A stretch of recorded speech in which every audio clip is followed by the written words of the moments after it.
Hello viewers, நான் வரலட்சுமி ஸ்ரீதர். நம்ம இன்னைக்கு பார்க்க போகிறது மட்டன் பிரியாணி தான். அது எப்படி செய்யறதுன்ட்டு வீடியோக்குள்ள போய் இப்போ பார்க்கலாம்.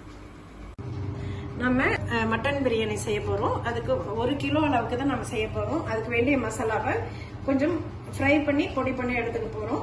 அதுக்கு வேண்டியதெல்லாம் நம்ம கொஞ்சம் கொஞ்சமாக போட்டு ஃப்ரை பண்ணுவோம். டேபிள் ஸ்பூன் அளவுக்கு தனியா, இதை தனியாக நம்ம ஃப்ரை பண்ணி எடுத்துக்கலாம். ஒன்றா டேபிள் ஸ்பூன் அளவுக்கு தனியா போட்டோம். ஒரு சுருள் பட்டை, இந்த அளவுக்கு ஒரு 1/2 இன்ச் அளவுக்கு சுருள் பட்டை, ஒரு 1 இன்ச் அளவுக்கு நார்மல் பட்டை, அன்னாசி பூ இருக்கு இல்லையா, ஸ்டார் அன்னாசி, அதில் இந்த அளவுக்கு போதும். நம்ம ஏற்கனவே ஏன்னா தாளிக்க வேற போறதை போட்டு ஒரு கருப்பு ஏலக்காய், ஒரு 3 கிராம்பு, 2 பிரிஞ்சி இலை, கொஞ்சம் கடல் பாசி, ஒரு ஜாவத்திரி, அப்புறம் கொஞ்சோட்டு மராட்டி முக்கு, இதுலேயே கொஞ்சம் சோம்பு, ஒரு 1/4 டீஸ்பூன் அளவுக்கு சோம்பு போட்டுக்கலாம். சாய் ஜீரா கொஞ்சம் போட்டு இதெல்லாம் கரிகிராத அளவுக்கு ரோஸ்ட் பண்ணிக்கலாம். நமக்கு இது நல்லா பொரிஞ்சு வந்துடுது. இதில் நம்ம என்ன பண்ணுறோம்னா ஒரு பிஞ்ச் அளவுக்கு ஜாதிக்காய், இந்த அளவுக்கு போதும். இந்த காஞ்ச ரோஜா இதை நமக்கு நாட்டு மருந்து கடையில் கிடைக்கும். இதையும் போட்டு ஸ்டவ் ஆஃப் பண்ணிட்டு இது அப்படியே இந்த சூப்லேயே இருக்கட்டும். இதை வந்து நம்ம பவுடர் பண்ணி எடுத்துக்கிட்டு அடுத்தது நம்ம பிரியாணி ஃப்ரை ரோஸ்ட் பண்ண எல்லாத்தையும் இது போல் நல்லா பவுடர் ஆக்கிட்டு இதை நம்ம எடுத்து வச்சுக்கலாம். அதுக்கப்புறம் இதை பிரியாணிக்கு யூஸ் பண்ணிக்கலாம். நம்ம மட்டன் பிரியாணி செய்ய ஆரம்பிக்க வேண்டியதான். ஃபர்ஸ்ட் 1 கிலோவுக்கு ஒரு 150 ml ரீஃபைண்ட் ஆயில் போட்டுக்கலாம். எண்ணெய் நல்லா காயட்டும். ஆயில் நல்லா சூடாகிடுது. இதில் 2 மராட்டி முட்டை போட்டுக்கலாம், 2-3 பட்டை பீஸ், 2 ஸ்டார் அன்னாசி. கிராம்பு ஜாஸ்தி போட வேண்டாம், ஏன்னா நம்ம பவுடர்லையும் போட்டுப்போம். கிராம்பு ஒரு 7-8 கிராம்பு போட்டால் போதும். 2 ஏலக்காய், 2-3 பிரிஞ்சி இலை, அதுவும் போட்டு நல்லா பொரிச்சாச்சு.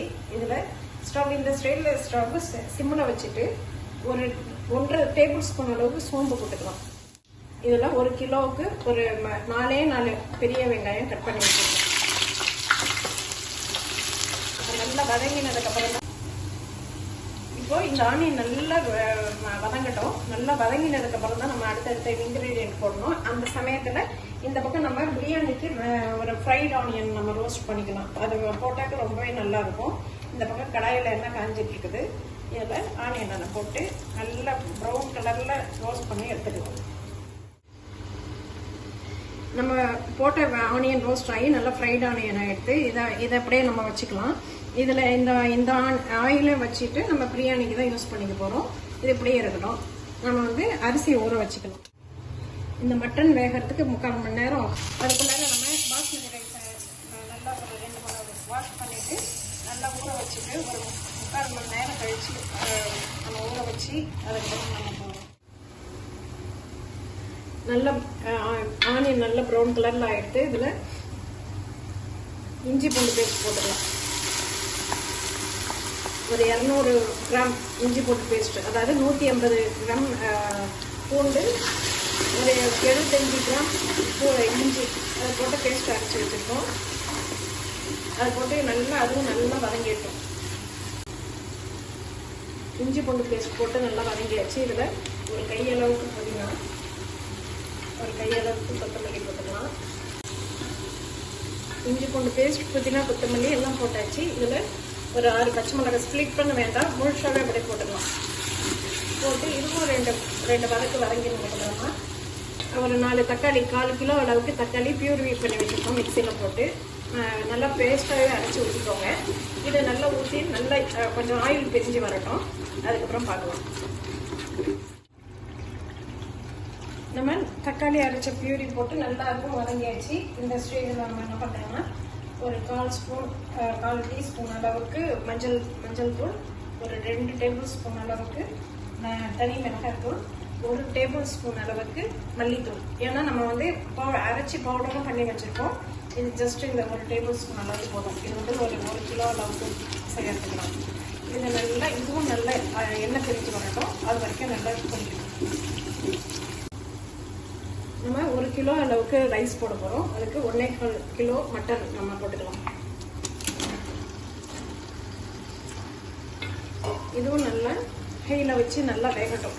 நல்லா கிளறி விட்டு மூடி போட்டு வெந்ததுக்கப்புறமா திறந்து பார்க்கலாம். இப்போ மட்டன் போட்டு ஒரு 10-15 நிமிஷமா நல்லா குக் ஆகிட்டு இருக்குது. இந்த ஸ்டேஜில் நம்ம என்ன பண்ணுறோம்னாக்க ஒரு டேபிள் ஸ்பூன் அளவுக்கு சால்ட் போட்டுக்கலாம். மொத்தத்துக்கு ஒரு கிலோவுக்கு ஒரு புடி அளவுக்கு போடணும். இது ஜஸ்ட் இந்த மட்டனில் இறங்கணுன்றதுக்காக ஒரு டேபிள் ஸ்பூன் அளவுக்கு ஃபர்ஸ்ட் ஆஃப் ஆல் போட்டு ஒரு கிளறிட்டு இப்போ நம்ம வந்து மட்டன் போட்டு லைட்டாக உப்பு போட்டு வெந்துட்டு இருக்குது. இதில் ஃபர்ஸ்ட் ஆஃப் ஆல் நம்ம ஒரு மூடி அளவுக்கு லெமன் போட்டுக்கலாம். லெமன் போட்டுக்கலாம். ஒரு கிலோவுக்கு ஒரு லெமன் போடணும். இது பெரிய பழமாக இருக்கிறதால ஆஃப் போட்டுருக்கோம். திரும்பி ரைஸில் கொஞ்சம் போட்டுக்கலாம். இதுக்கு 150 ml நல்ல கெட்டி தயிர் போட்டுக்கலாம். அவ்வளோதான். இது போட்டு இதுவும் நல்லா மிக்ஸ் பண்ணி விட்டுட்டு இதுக்கப்புறம் நம்ம தண்ணி ஊற்றிக்க வேண்டியது. இதுக்கு வேண்டிய சால்ட் போட்டு நம்ம இன்னும் மீதி சால்ட் போட்டு கம்மியாக தானே போட்டுருக்கோம். இதுக்கு இன்னும் மீதி சால்ட்டையும் நம்ம போட்டுக்கலாம். இப்போ நம்ம உப்பு போட்டாச்சு. இந்த ஸ்டேஜில் நம்ம வந்து தண்ணி அளந்து வச்சுருக்கோம். அதாவது 1 கிலோ அரிசிக்கு இதுக்கு தேவையான தண்ணி, அதாவது 1 டம்ளர் அரிசிக்கு 1.5 டம்ளர் தண்ணி அளவுக்கு அளந்து வச்சுருக்கேன். இதை வந்து ஃபுல்லாக அப்படியே மொத்தத்துக்கு அப்படியே ஊற்றிட்டு, ஏன்னா மட்டனும் நல்லா வேகணும். அதனால இது நல்ல ஒரு 1/2 அன் ஹவர் தான் ஆகும். நம்ம வந்து குக்கரில் போடலை, தனியாக தான் வேக போடுறோம். நல்ல ஒரு 1/2 அன் ஹவர் நல்லா வேகட்டும். வெந்ததுக்கப்புறமா நல்லா கிரேவி மாதிரி ஆகும். அதுக்கப்புறமா நம்ம திறந்து பார்க்கலாம். இப்போ நம்ம மட்டன் போட்டு ஒரு 45 மினிட்ஸ் ஆகிடுது. நம்ம குக்கரில் வச்சா ஒரு 5-6 விசில் எடுத்துடலாம். நம்ம வந்து அப்படியே தனியாக போட்டு வேக வைக்கிறதால ஒரு 45 மினிட்ஸ் நல்லா குக் ஆகிடுது. தண்ணியெல்லாம் இந்த அளவுக்கு சுருங்கி வந்துட்டு நம்ம மட்டனும் 80% மேலே நல்லா வெந்து போயிடுது. நல்லா குக் ஆகிடுச்சு. இதில் நம்ம வந்து பாஸ்மதி ரைஸை அந்த பக்கம் தண்ணி வச்சுருக்கோம். அதில் நம்ம பாஸ்மதி ரைஸை போட்டு ஒரு இல்லை 60% அளவுக்கு ஒரு பாயில் போட்டு அதை வடிகட்டி நம்ம இதில் போட்டு தம் போட போகிறோம். நம்ம இப்போ ஒரு 1/2 அன் ஹவருக்கு மேலே நல்லா ஊறின பாஸ்மதி ரைஸ் இதை நம்ம என்ன பண்ணுறோம்னா நல்லா பாயில்டு தண்ணியில் இப்படி போட்டு நல்லா குக் ஆகட்டும். 60% குக் ஆனால் கூட போதும். ஏன்னா நம்ம இந்த தம்மு தான் போட போகிறோம். ஸோ இதை நல்லா குக் ஆகட்டும். இப்போ ரைஸ் போட்டாச்சு. போட்டு நல்லா மேலே எழும்பி வந்தாச்சு. இதை வந்து ஒரு 50% நல்லா குக் ஆகிடுச்சு. ரொம்ப போட்டு கிளற வேண்டாம். இதில் 2 புதினா, ஒரு பிரிஞ்சி இலை, ஒரு பட்டை, 2 கிராம்பு போட்டு இதில் கொஞ்சம் ஆயில், அப்போ தான் சாதம் வந்து ஒட்டாமல் இருக்கும். இந்த ரைஸுக்கு கொஞ்சம் ஒரு டீஸ்பூன் அளவுக்கு சால்ட் போட்டுக்கலாம். போட்டு மொத்தத்தையும் அப்படியே கிளறி விட்டுடலாம். கிளறி விட்டு இதை வடிகட்டி நம்ம எடுத்து வச்சுக்க வேண்டியதுதான். இப்போது 60%க்கு மேலே வெந்த அரிசியை இதை போல் நல்லா ஸ்ட்ரெயின் பண்ணி வச்சுக்க வேண்டியதுதான்.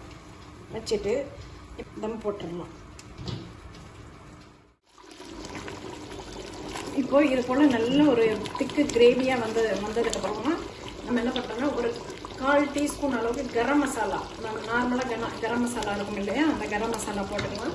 அடுத்தது நம்ம வந்து ரோஸ்ட் பண்ணி பவுடர் பண்ணுவோம்ல, அந்த பொடி ஒரு டீஸ்பூன் அளவுக்கு போட்டுக்கலாம். இதே நல்ல ஒரு கிளறிட்டு ஒரு 2 கலர் கிளறிட்டு இப்போது நம்ம குக் பண்ணி வச்ச பாஸ்மதி ரைஸ் அதை தூக்கி இதில் போட்டுக்கலாம் கொஞ்சம் கொஞ்சமாக. இப்போது நம்ம இந்த அளவுக்கு போட்டாச்சு பாஸ்மதி ரைஸ். இதை நம்ம என்ன பண்ணுறோம்னா ஸ்ப்ரெட் பண்ணி ரொம்ப அடியோட கிளற வேண்டாம். ஏன்னா அடியோட கிளறினாக்கா பாஸ்மதி ரைஸ் ரொம்ப உடஞ்சி போயிடும். இந்த அளவுக்கு இருக்கட்டும். அப்படியே ஸ்டவ்வை வந்து நம்ம சிம்மில் வச்சிடலாம். சிம்மில் வச்சுட்டு இப்போது இதில் கொஞ்சம் கொத்தமல்லி போட்டுக்கலாம், கொஞ்சம் புதினா, கொஞ்சம் கலருக்காக கேசரி பவுடர் ஒரு 2 கலர் வரம்பி, அதையும் இதில் கொஞ்சம் போட்டுக்கலாம். ஃப்ரைட் ஆனியன் ஆயில் போட்டுட்டு இதில் மேலே ஒரு டேபிள் ஸ்பூன் அளவுக்கு கீ போட்டுக்கலாம். ஃப்ரை பண்ணி வச்சிருந்த நிறைய ஃப்ரைட் ஆனியன் இதையும் போட்டு தண்ணி படாமல் இருக்கிறதுக்காக லாஸ்ட்டாக வாழை இலை போட்டுக்கலாம். மேலே இப்படி போட்டுட்டு தம் போடுறதுக்காக ஒரு நல்ல ஒரு டைட்டான தட்டை போட்டுக்கலாம். தட்டை போட்டு இங்கே இந்த பக்கம் நமக்கு வெந்நீர் தூக்கி அப்படியே இது தலையில் வச்சிடலாம். அப்படியே இருக்கட்டும். நம்ம அடியில் வந்து தப்பாலாம் எதுவுமே வைக்கல. இது நல்ல வெயிட்டான ஒரு திக்கு விசில் தான் வச்சிருக்கோம். ஸோ இதில் நமக்கு அடியில் தம் போட்டு ஒரு 20 மினிட்ஸ் ஆகுது. இப்போ நம்ம நல்ல ஃபுல் சிம்மில் தான் வச்சுருந்தோம். ஸ்டவ் ஆஃப் பண்ணிவிட்டு இதை ஒரு 10 மினிட்ஸ் அப்படியே ரெஸ்ட் விட்டுடலாம். ஏன்னாக்கா நம்ம 60% தான் ரைஸ் வேக வச்சு போட்டிருந்தோம். ஒரு 10% அதுக்கு ரெஸ்ட் கொடுத்துட்டு நம்ம அதுக்கப்புறம் எடுத்தாக்க நல்லாவே வரும் பிரியாணி. அப்போ நம்ம இன்னொரு 10 மினிட்ஸ் கழிச்சு பார்க்கலாம். இப்போ 10 மினிட்ஸ் அதுக்கு ரெஸ்ட் விட்டாச்சு. இப்போ நம்ம இதை தம்மை ரிலீஸ் பண்ணிடலாம். இதில் வாழை இலை போடுறது வந்து இதில் இந்த வேர்வை தண்ணி விடாமல் இருக்கிறதுக்காக தான் நம்ம வாழை இலை போடுறோம். இப்போ இந்த வாழை இலையை அழகாக இப்படி லட்சணமாக இப்படி எடுத்துடலாம். தண்ணி எவ்வளோ தண்ணி வந்திருக்கு பார்த்தீங்களா? அதில் விழாமல் தனியாக எடுத்துடலாம்.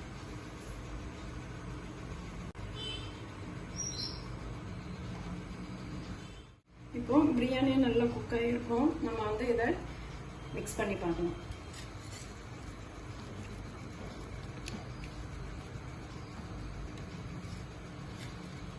எதுவும் ஒன்னோட ஒன்று ஒட்டாமல் அழகாக முதல்ல வந்திருக்கு பார்த்தீங்களா?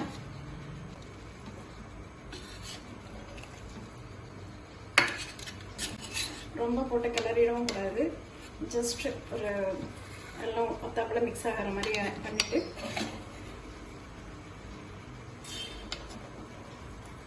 இங்கே எடுத்து சர்வ் பண்ணிட வேண்டியது. ஓகே, அழகாக உதிர வந்திருக்கு பார்த்தீங்களா? அவ்வளோதான்.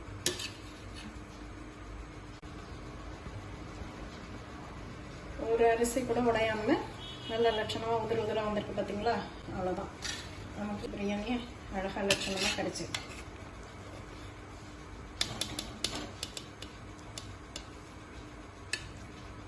இதை நம்ம சர்வ் பண்ணிக்கலாம்.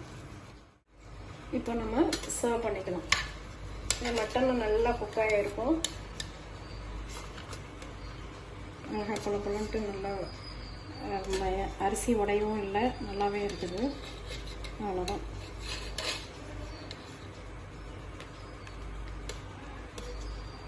இதுக்கு அவ்வளோதான்.